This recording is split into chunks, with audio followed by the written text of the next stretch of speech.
The inverted triangle is one of my favorite moves in Jiu-Jitsu because you can get it in odd spots and your opponent likely won't know how to respond to it right away. Just like a normal triangle, you're looking to isolate the head and arm while figure four in your legs. And one key detail with this move is that if you're looking to really finish your opponent, I'd recommend having the figure four lock on top of your opponent off the mat rather than on the bottom. You can grab the weights too to kind of make it miserable.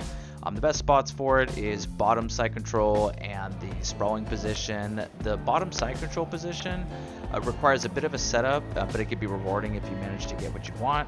On the bottom, you first need to get a hold of the guy's arm, which can be hard, but I like to use my knee in order to make it like a 2-on-1 battle.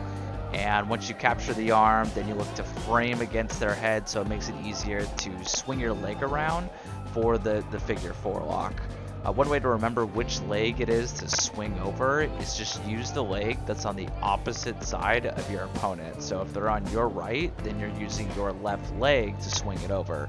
And then of course if they're on your left, then you use your right leg. And once you have it locked up, you need to decide if you're going to sweep or submit. But if you have to decide fast because it's hard to maintain this position from the bottom.